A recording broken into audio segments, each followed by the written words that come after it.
Sud Radio, les vraies voix qui font bouger la France, Philippe Rossi. Les vraies voix de la politique, c'est jusqu'à 20h, 0826 300 300 pour réagir et débattre avec nous. Avec nos vraies voix que je vous présente tout de suite. Nicolas Corato, fondateur du comité de réflexion Place de la République, et le livre de Nicolas Corato, Grande plaidoirie, grand procès, l'art de l'éloquence depuis le 15e siècle, c'est aux éditions Heredium. Bonsoir à vous, Nicolas. Bonsoir Philippe, bonsoir à tous. Frédéric Sinclair est à nos côtés, politologue, auteur de La refondation de la droite, c'est aux éditions Salvator. Bonsoir Frédéric Sinclair. Bonsoir, ravi comme chaque lundi à moins d'un mois de l'élection présidentielle. Eh bien, TF1 réunit ce soir 8 candidats sur 12, dont le chef de l'État, une émission qui sera consacrée alors en partie, nous dit-on, sur la guerre en Ukraine, une émission qui fait polémique pour plusieurs raisons. Déjà, vous l'avez entendu, 8 candidats sur 12, 4 candidats n'ont donc pas été conviés. Il s'agit essentiellement, tous, ce sont des petits candidats, Philippe Poutou, Jean Lassalle, Nathalie Arthaud ou encore Nicolas Dupont-Aignan. Et puis, les candidats invités, donc les 8 qui restent, ne débattront pas ensemble, mais seront interrogés par les deux journalistes, chacun leur tour. Pas de confrontation donc, pas de débat. Comprenez-vous qu'avant sa diffusion, l'émission de TF1 fait polémique. Allez-vous la regarder, 0826 300 300. C'est le numéro du standard de Sud Radio. C'est Zach qui vous y attend ce soir pour réagir et débattre avec nous. Tiens, je commence avec vous, Nicolas Corato. Est-ce que vous comprenez alors la colère des internautes, des Français, et la colère de Philippe Poutou, donc Jean Lassalle, Nathalie Arthaud et Nicolas Dupont-Aignan?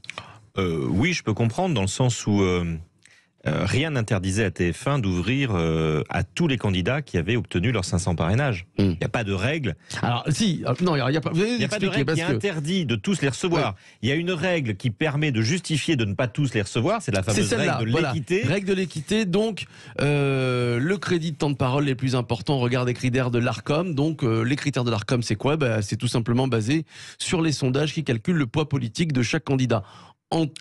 C'est-à-dire que plus vous êtes haut dans les sondages, plus vous avez droit à un temps de parole important. C'est ce que je comprends. Il y a aussi la représentativité politique, le nombre de parlementaires. Donc effectivement, s'il explique par exemple que vous ayez, Éric Zemmour par exemple, il n'a aucun parlementaire. Oui, mais il est fort dans les sondages. Mais c'est un mix, c'est une sorte de faisceau d'indices. Regardez Anne Hidalgo qui est très faible dans les sondages, qui est pratiquement au niveau de Philippe Poutou, est invitée à cette émission parce qu'elle représente un parti qui a un groupe parlementaire à l'Assemblée nationale, au Sénat. Tout ça me paraît être assez artificiel et on aurait pu tout à fait, quitte à faire une émission absolument ennuyante et très mal fagotée en termes éditorial, autant en faire participer 12 plutôt que 8. De toute façon, je ne pense pas que ça aurait enlevé beaucoup plus d'auditeurs ou de téléspectateurs que ce qui va se passer ce soir. Donc il n'y avait pas de mal à inviter 4 participants de plus. Est-ce que c'est un mépris selon vous, comme l'a dit, c'est ce qu'a tweeté Jean Lassalle? C'est une forme de, c'est une forme d'appréciation toujours un peu subjective qui ne fera que renforcer une forme de déni et une forme de défiance vis-à-vis des médias. C'est un peu dommage. Il y a un profond mépris dans cette décision, un mépris de classe, je pense. Voilà, c'est ce qu'a dit Jean Lassalle sur Twitter. Frédéric Sinclair.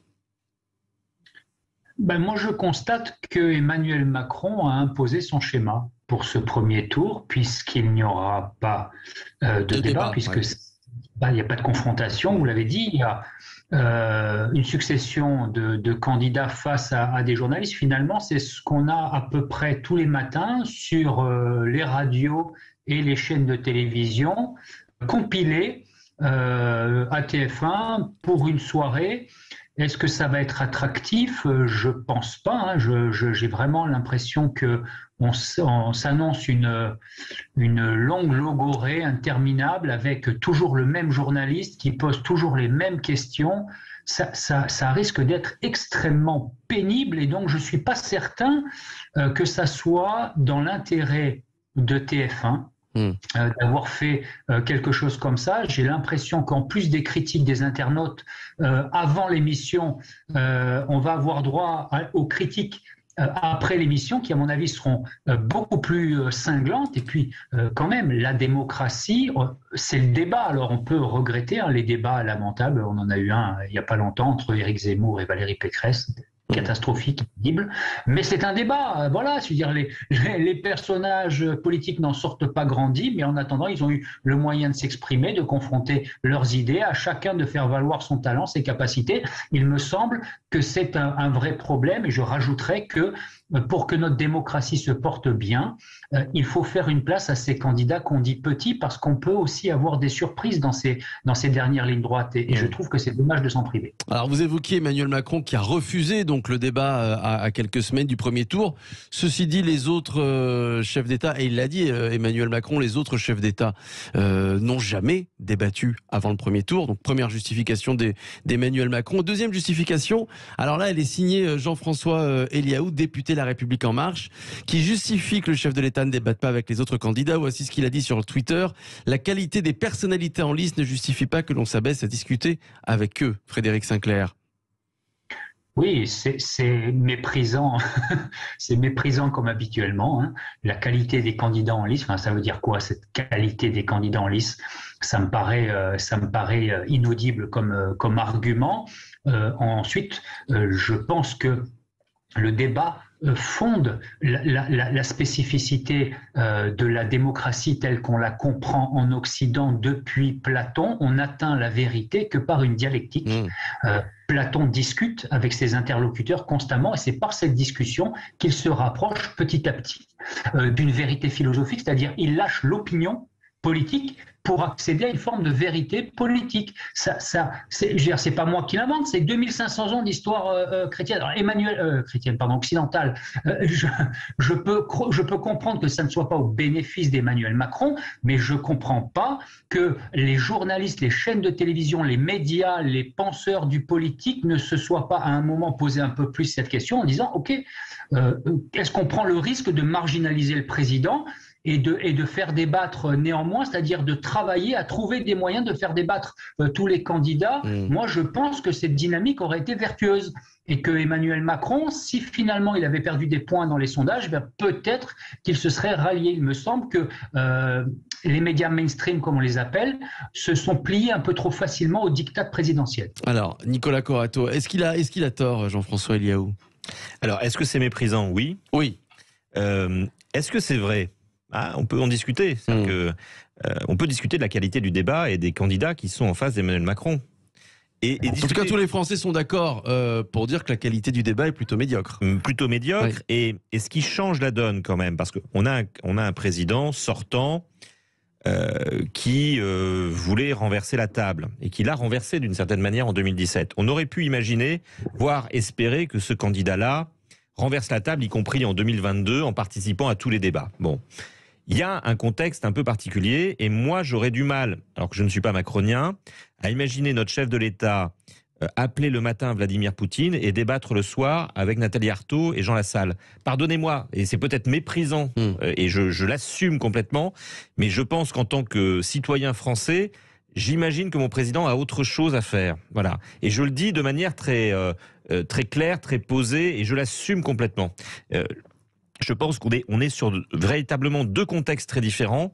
Et moi, j'ai pas envie que le président de la République, pour lequel je ne voterai certainement pas au premier tour, s'abîme, entre guillemets, dans des débats que je jugerais subalternes avec des candidats que je juge ou que je peux juger assez médiocres. Voilà. Donc, je pense qu'en ce moment, mon président de la République, notre président de la République, a autre chose à faire qu'aller débattre avec Monsieur Lassalle, Madame Arthaud, voire Madame Hidalgo. Ou Monsieur Dupont-Aignan. Ou Monsieur Dupont-Aignan. Alors, on a un supporter de Nicolas Dupont-Aignan qui est avec nous, c'est Jean-Pierre qui nous appelle des Landes. Bonsoir Jean-Pierre. Oui, bonsoir à tous. Eh bien, écoutez, moi je suis ulcéré que Dupont-Aignan n'ait pas été au moins sélectionné pour au moins... parce que vous parlez de la qualité des candidats. Bon. Alors, je sais bien que ce n'est pas le seul critère. Du débat. Ce n'est pas le seul critère. Oui. Je parle du débat sur TF1, évidemment. Mais, quand vous prenez un homme qui a le même cursus que le président actuel, M. Macron, il a le même cursus universitaire, ENA, Sciences Po, bon. Il a été élu député de l'année en 2015 devant 250 journalistes à l'Assemblée nationale pour son travail. Bon, il a été élu 3 fois député et 3 fois maire avec plus de 60% des voix au premier tour dans sa commune de 30 000 habitants, avec 4 listes. Est-ce que vous pensez que cet homme-là n'est pas compétent pour parler de politique? Il ne connaît pas son pays. Mais écoutez, c'est pas croyable qu'on puisse le mettre sur la touche, au moins qu'il puisse expliquer son projet, qu'il a calibré, qu'il a chiffré les dépenses. Et cet homme-là peut même pas, pour son travail, parler aux Français, parce que jusqu'à maintenant, pour des raisons qui nous échappent, on l'a mis toujours plus ou moins sous l'étouffoir. Alors je pose la question aux Français, est-ce que cet homme-là aurait pas eu le droit de parler aux Français ce soir? Oui. C'est vrai que les 4, vous avez raison, les 4 candidats qui ne seront pas là ce soir, donc Poutou, Dupont-Aignan, Jean Lassalle, Nathalie Arthaud, ça représente quand même à peu près, en moyenne, 8% des Français, puisqu'ils ont chacun à peu près 1,5-2% d'intention de vote. Nicolas Corato. Non mais moi j'ai dit depuis le départ que c'était pas normal que TF1 ne les invite pas. Donc sur ce format-là, ce que je dis également, c'est que je comprends la position du président de la République qui ne veut pas débattre avant le premier tour avec l'ensemble de ses candidats. Donc que ce format arrange la présidence de la République, je suis d'accord avec Frédéric Sinclair, c'est un format taillé sur mesure pour le président de la République. Ça c'est sûr. Dont acte. Que TF1 n'ait pas invité les 12 candidats, c'est une erreur, parce que quitte à tailler sur mesure un format, autant inviter tout le monde, et autant éviter les vaines polémiques. De toute façon, moi j'entends votre auditeur, mais j'aurais été moi très curieux d'entendre ce que M. Dupont-Aignan a à nous dire sur Vladimir Poutine. Étant donné que ça fait 10 ans que M. Dupont-Aignan nous raconte n'importe quoi sur la géopolitique et sur la position de la Russie à l'est de l'Europe. Donc très bien, j'aurais aimé entendre M. Dupont-Aignan se justifier sur la disparition de l'OTAN, sur la disparition de l'Union européenne. J'aurais aimé tout ça, moi. J'aurais aimé en tant que citoyen l'entendre se justifier et répondre à des questions de journalistes que j'imagine des questions objectives et assez acérées. Oui, parce que finalement, Frédéric Sinclair, qu'est-ce qui va changer ce soir? Il n'y a pas de débat. Finalement, c'est les professions de foi que les chaînes de télévision ont l'habitude de nous diffuser quelques semaines avant la campagne, avant l'élection présidentielle, avant le scrutin, non? Frédéric Sinclair, ça va être ça ce soir, en fait. Il va y avoir effectivement, vous savez comment se sont organisées finalement ces interviews journalistiques. Vous êtes vous-même journaliste. Il y a une partie qui consiste à laisser parler le candidat pour qu'il puisse expliquer son point de vue et puis développer son programme. Et puis quelques questions qui le poussent un petit peu dans ses retranchements. En fonction du journaliste qu'on a en face, on pousse plus ou moins loin certains candidats. Et donc finalement, je dis moi que quand on a déjà accordé une telle place à la volonté présidentielle de ne pas débattre, on a du mal à croire qu'on n'accorde pas une place supplémentaire. Et c'est pas un procès d'intention que je fais là, c'est de l'expérience. Qu'on n'accorde pas une place supplémentaire ensuite dans le cadre de l'interview à sa stature. Regardez ce que vient de dire Nicolas Corato, qui peut sembler logique au premier abord. Je n'ai pas envie que mon président, même si je ne voterai peut-être pas pour lui, débatte le soir avec Nathalie Arthaud, alors que le matin, il a eu Vladimir Poutine au téléphone. Ça paraît logique, ça, mais quand vous creusez la chose, en fait, vous vous rendez compte que ce matin, il a eu Vladimir Poutine, mais ça n'empêchera pas ce soir de venir nous vanter son programme et de faire buzzer le coup de téléphone avec Vladimir Poutine pour se passer de la crème à reluire. Donc moi, je dis qu'il n'y a pas de différence entre discuter avec un journaliste le soir quand on a eu Poutine le matin au téléphone et discuter avec Nathalie Arthaud qui peut apporter une vraie contradiction. Ce que ne fera pas le journaliste, parce que ce n'est pas son métier de journaliste d'apporter une contradiction politique. Ça, c'est le métier d'un responsable politique. Pour répondre à Frédéric Sinclair, Nicolas Corato. Sauf que Frédéric, on peut être dans la polémique, mais il faut regarder aussi les choses objectivement. Je pense que ni vous ni moi, Frédéric, n'imaginons que Nathalie Arthaud sera élue en avril présidente de la République. Alors vous allez me dire non, c'est pas vrai. Enfin, faites-moi grâce on se fait grâce de cette politesse échangée. Elle ne sera pas élue présidente de la République, nous le savons tous les deux. Donc la question, c'est bien de savoir en quoi le débat est utile et qui profite du débat et quel débat nous devons proposer aux Français. Moi, je regrette effectivement qu'il n'y ait pas de débat avant le premier tour avec le président de la République, mais je comprends aussi d'une certaine manière. Mais j'ai dit le contraire il y a 15 jours, mais il y a 15 jours, on n'était pas en guerre. entre guillemets, on n'était pas en train d'entrer en guerre contre un pays. Je comprends le contexte. Je pense qu'il faut aussi... vous savez, il y a un usage républicain, et je pense qu'il faut qu'on en ait conscience.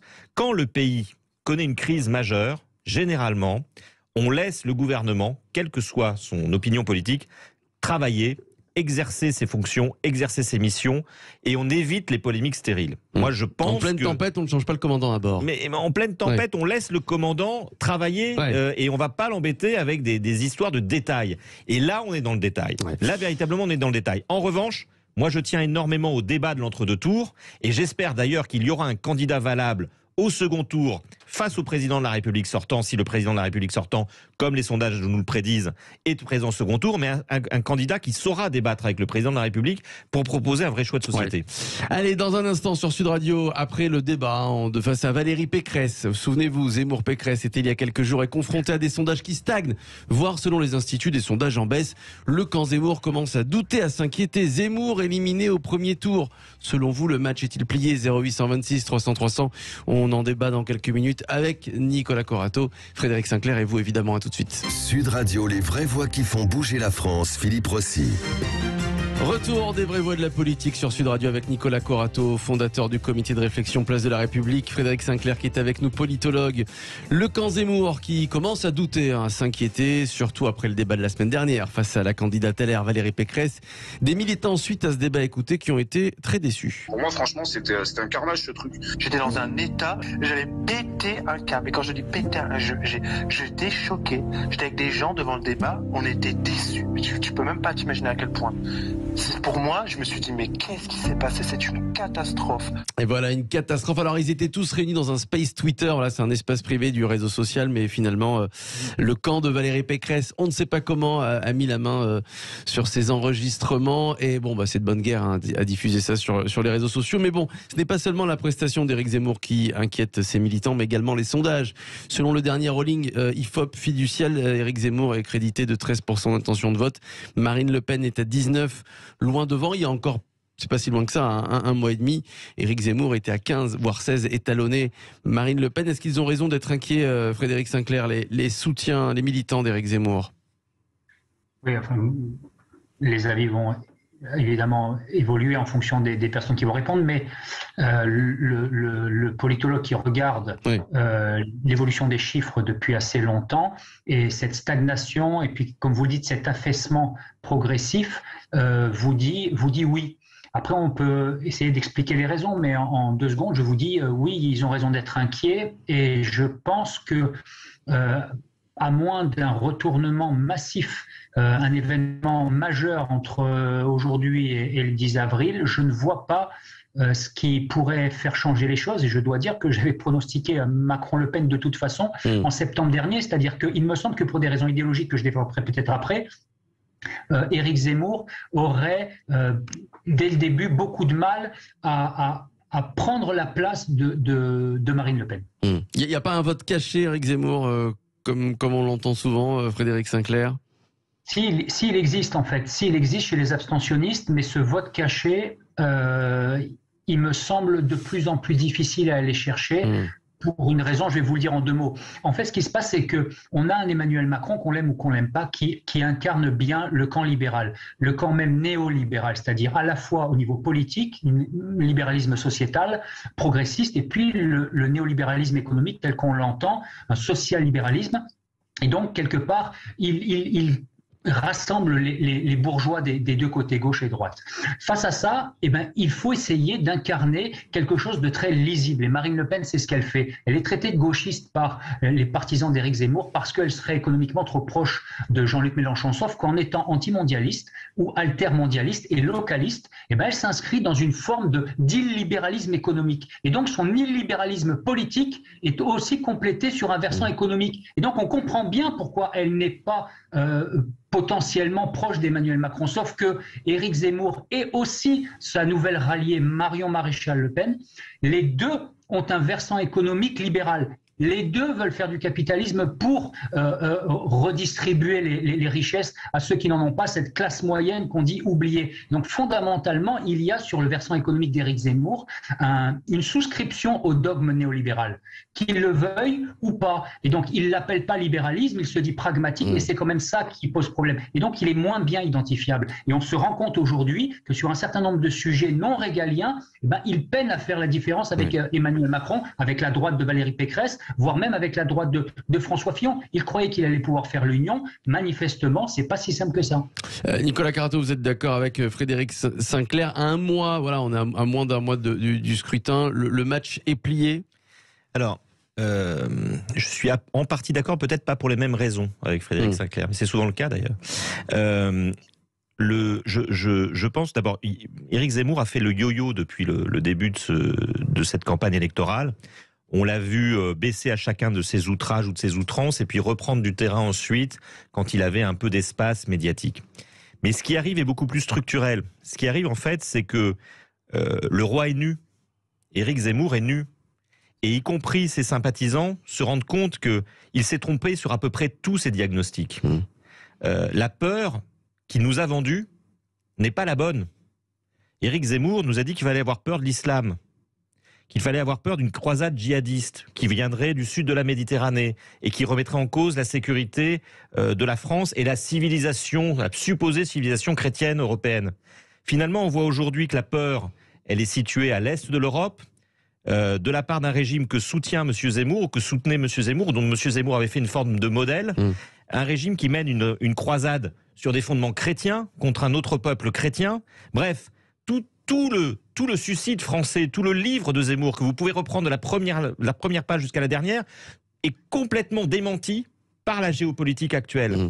Et donc je pense qu'à un moment, y compris les partisans et les sympathisants d'Éric Zemmour, qui pouvaient de bonne foi le soutenir ou comprendre ou adhérer à son projet, se rendent compte que tout ce projet qui n'est conçu que sur la crainte, la xénophobie islamique, se retrouve désagrégé par l'irruption de M. Poutine et l'irruption de la guerre en Europe pendant la campagne présidentielle. Vers qui il se retourne il se retourne vers des candidats, soit des candidats qui ont d'autres projets. Et regardez, c'est très intéressant de voir la chute de M. Zemmour et finalement le maintien de Mme Le Pen, qui a tout à fait également des liens, et on l'a bien vu, qui a toujours fait une sorte de promotion de M. Poutine, qui en a été assez fière pendant des années, et qui, elle, se maintient. Jusqu'à mettre la photo d'elle et de Vladimir Poutine sur ses tracts qu'elle distribuait jusqu'à il y a encore pas si longtemps. Mais elle se maintient parce que Marine Le Pen, d'une certaine manière, a construit un projet qui ne tient pas uniquement sur la critique de l'islam, qui est allé beaucoup plus loin, qui a été beaucoup plus élargi. D'ailleurs, on lui a reproché à un moment de s'affadir, de se centraliser,